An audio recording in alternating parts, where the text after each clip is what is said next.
یہ والا سوال بہت ہی زیادہ لائکڈ ہے, 2000 سے زیادہ لوگوں نے لائک کیا ہے. Do you believe in God? If yes then is it formless اور ناٹ؟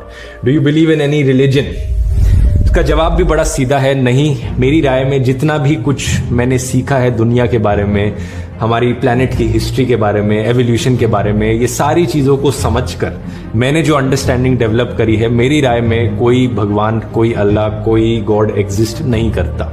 لیکن دھرو راٹھی صاحب نے ایک گڑبڑ کرنا شروع کر دی ہے, خدا کے وجود کا انکار, اور اس کے بارے میں ڈاروین کے نظریے کو پروموٹ کرنے کے لیے کچھ ایویڈنس اپنے خیال کے مطابق دینا شروع کیے. جو ایتھیسٹ لوگ ہیں یا ایتھیسٹ کے نظریات سے متاثر ہونے والے لوگ ہیں, جب یہ ڈاروین کی بات پہ آتے ہیں, میں قسم اٹھا کے کہہ سکتا ہوں کہ یہاں یہ ڈنڈی بہت مارتے ہیں. یا تو ان کو پوری تحقیق نہیں ہوتی, یا تحقیق میں جان کر غلطی کر رہے ہوتے ہیں, کیونکہ انہوں نے یہ فرض کر لیا ہے کہ خدا کو اپنی ڈکشنری سے ہر قیمت پہ نکال کے ہی چھوڑنا ہے. جب آپ ایک چیز فرض کر لیتے ہو نا, تو پھر اس کے لیے گھماتے ہو آپ تانے بانے. تو میں نے کیسر راجا سے کہا تھا کہ آپ دھرو راٹھی کا جواب آپ ریکارڈ کروائیں. انہوں نے جو ریفرنسز دیے وہ کتابوں, اصل کتابوں میں جا کے آپ دیکھیں, تو انہوں نے اس کا ایک بڑا شاندار جواب ریکارڈ کروایا ہے اور بتایا کہ وہ ریفرنسز ٹھیک نہیں ہے. اور اس میں اگر آپ پورا پیج پڑھیں گے تو بات کچھ اور ہے. بھائی یہ ہو نہیں سکتا کہ خدا نہ ہو, یہ کوئی ایسی چیز نہیں ہے کہ آپ کہیں کہ اس میں دو رائے ہو سکتی ہے, گاڈ ہے یا نہیں. یہ تو نیوٹن کا لا ہے. کوئی چیز چل رہی ہے تو جب تک کوئی روکنے والی فورس نہیں ہوگی, کیا وہ رکے گی؟ چلتی رہے گی. اور جو رکی بھی ہے, جب تک اس میں موومنٹ پیدا کرنے والی کوئی چیز نہ ہو, تو وہ ہمیشہ کیا رہے گی. اس سے پتا چلتا ہے کہ اس مادے میں چینجر کے بغیر چینجنگ ممکن نہیں ہے. جس مادے میں چینجر کے بغیر چینجنگ نہیں ہو سکتی, وہ کمبخت خود سے وجود میں کیسے آ گیا؟ سوال کیا جاتا ہے کہ پھر خدا کیسے ہے. نیوٹن نے خدا کے بارے میں کوئی لا پیش نہیں کیا, اس کائنات کے بارے میں قانون پیش کیا ہے. خدا تو ہماری عقل سے بالاتر ہے, اس کے بارے میں تو فزکس کے لا اس پر اپلائی ہوتے ہی نہیں ہے. اس کائنات کو تو ہم جانتے ہیں, ہمیں پتا ہے بھائی یہاں کچھ بھی کچھ کیے بغیر نہیں ہوتا.